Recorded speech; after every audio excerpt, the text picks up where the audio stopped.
Bonjour à tous, ici Frédéric de Facile PC. Je vous souhaite la bienvenue dans cette vidéo formation où je vous propose de voir comment envoyer des fichiers volumineux avec le nouveau service Firefox Send. Ce service, donc sécurisé, chiffré de bout en bout, vous permettra de faire parvenir à vos correspondants des fichiers volumineux très simplement et très facilement et en toute sécurité. Pour pouvoir utiliser Firefox Send, il va falloir dans un premier temps que vous allez vous connecter sur le site de Firefox Send. Donc là, vous lancez votre navigateur internet, quel qu'il soit. Dans la barre d'adresse, vous allez taper tout simplement l'adresse send.firefox.com.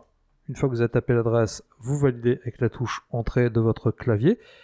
Et vous arrivez sur la page du service. Vous voyez, on vous indique que vous pouvez envoyer des fichiers jusqu'à 1 giga, ou alors si vous créez un compte, donc vous voyez ici, gratuitement, vous pourrez envoyer des pièces jointes jusqu'à 2,5 giga. En effet, ce service va vous permettre de contourner les limitations des pièces jointes des webmails. Alors, ce que je vais faire, c'est que je vais cliquer ici sur connexion.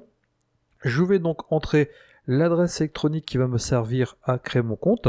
Alors, je vais mettre cette adresse électronique-ci, qui n'a jamais servi à créer de compte Firefox Send. Une fois qu'elle est saisie, je vais cliquer sur connexion.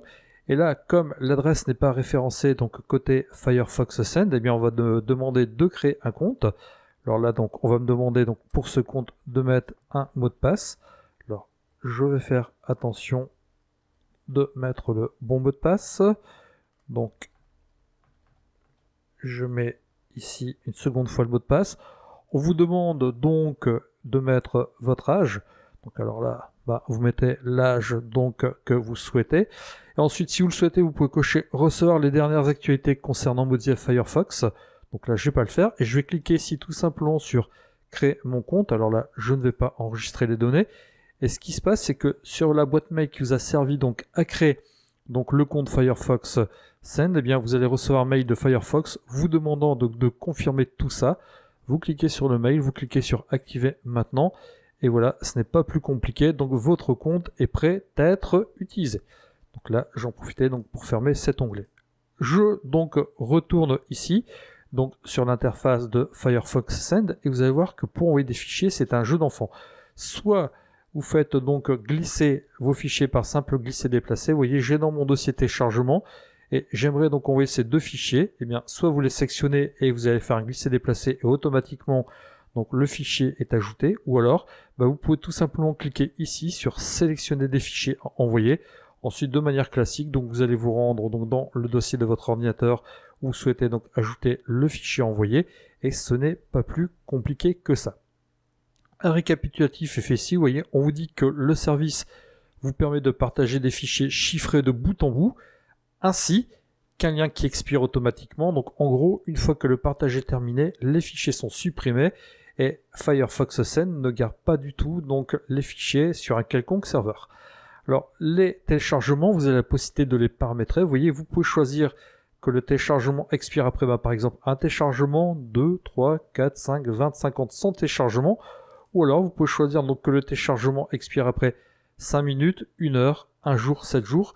Moi, je voudrais que mon téléchargement, vous voyez par exemple, ne soit utilisable qu'une seule fois, et qu'au maximum, mon utilisateur ait 7 jours pour le télécharger. Donc vous voyez, avec ce paramétrage, il ne pourra être téléchargé qu'une seule fois dans les 7 jours. Si je souhaite, je vais protéger mon téléchargement par un mot de passe. Alors là, je vais mettre un mot de passe quelconque. Alors là, j'ai mis un mot de passe assez léger, mais je vous rappelle qu'il faut que vous protégiez avec un mot de passe assez costaud, 8 caractères minimum. Et ce que vous allez faire, c'est que vous allez tout simplement maintenant cliquer sur envoyer. Une fois que vous avez cliqué sur envoyer, vous voyez le fichier, les fichiers, si vu que j'en ai joint 2, vont être téléchargés, donc ça peut prendre un tout petit peu de temps. Voilà, un message m'indique que le fichier est chiffré et prêt à l'envoi. Donc ce que je vais faire, c'est que je vais copier ici cette adresse. Donc je vais cliquer tout simplement ici sur copier le lien. Vous voyez, on m'indique que le lien a été copié. Donc si je le souhaitais, je pourrais très bien envoyer d'autres fichiers. Moi, ce que je vais faire, c'est que je vais directement envoyer le fichier correspondant, le lien de téléchargement tout au moins correspondant. Donc je vais ici aller envoyer un message. Donc j'ai envoyé ça donc à un destinataire en particulier. Donc voilà, je tape l'adresse. Alors en objet, je vais mettre lien de téléchargement. Après, donc vous personnalisez comme vous souhaitez. Et là, donc je vais tout simplement donc coller le lien en question. Je clique sur envoyer.